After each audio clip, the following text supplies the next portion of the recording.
It's one of the most important and most used tools in your kitchen, and there's a good chance that you're using it wrong. Today, I'm going to show you how to hold a chef's knife.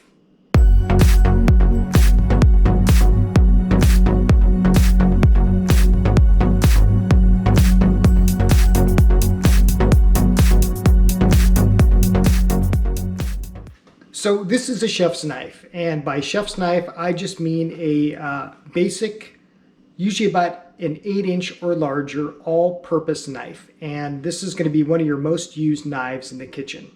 And most of the time when people use one of these knives, they just grab it like this and they start cutting. Well, one of the first things you actually learn in culinary school is how to properly hold a knife. And once you learn this trick, it makes all the difference in the world. So most people, they get one of these knives and they just grab it like this, right? And you think, oh, okay, I've got a nice firm grip on the knife, and from there I'll just cut something like, let's say, a carrot, okay? All right. But this is actually not the best way to hold one of these knives. The best way is actually to, we'll call it, choke up on it. And what you want to do is you want to put your thumb right here, right into beyond where the handle and the blade meet. And this is what it looks like from the other side. So you want to put your index finger, you want it to be wrapped around the other side of the blade and curled. And this is what it's going to look like from above. Now, holding a knife like this with your thumb into the blade and your pointing finger kind of wrapped around, this is going to feel really kind of weird at first. I know that when I was first in culinary school and they taught us aspiring chefs how to actually hold a chef's knife, this felt really weird. And I'm like, is this the way? I'd always, probably like you, I'd always just grabbed a knife like this. I just kind of had my hands around the handle and thumb kind of here. Well, once you do this, it's going to feel different, but in practice, once you start cutting things, oh my gosh, it makes all the difference in the world. And after years of cutting this way, I could never imagine to go back. Okay, so why do this? An analogy is if you've ever held a baseball bat and you've choked up on the bat, you know that you have better control of that bat. Well, it's the same with a knife.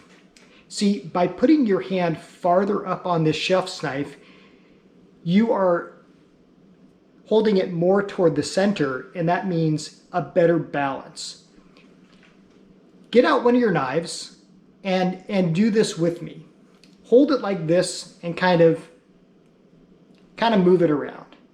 Now, put your hand up here, choke up on that handle and move it around. Do you feel the difference?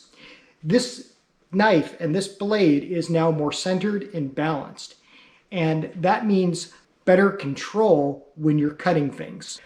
Okay, so let's go back to our carrot and cut it with the proper technique by holding the blade as such.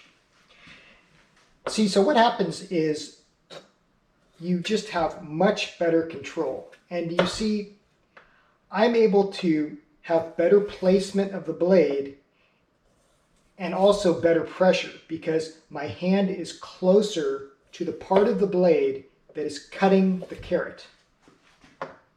So this allows me to use less force than if I were doing it like this. See, you just don't have as good of control. But choking up on this blade, this lets me position the blade exactly where I want it, use less force, and just chop through this carrot. Now you may be wondering, should you hold all your knives this way? Not necessarily. So with a smaller knife, like a paring knife, you don't necessarily need to do that. For that, you can hold it just like this. Now I do like to keep my thumb over the blade part here. That gives a little more control, but this is a smaller blade, so you don't necessarily have to do that. This is primarily used for a chef's knife with a big long blade where you want the most control. So that is how to hold a chef's knife like a real chef. Give this a try. Let me know how it works out. Again, it's going to feel different. It's going to feel really weird at first because you're doing something differently than the way you've done it all your life, most likely. But give it a try. Let me know how it works out. Just kind of take it nice and slow at first. I hope you found this quick tutorial helpful. If you did, please give it a like and please subscribe for more easy recipes, cooking tips, and whatever else I can dream up for this channel, and whatever else you want to know. What do you want to learn how to do in the kitchen? What have you always wondered about or had a question about and you never were quite sure?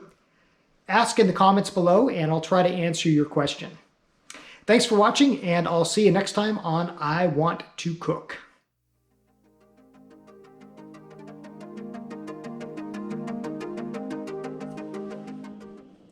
That's not a knife. This is a knife.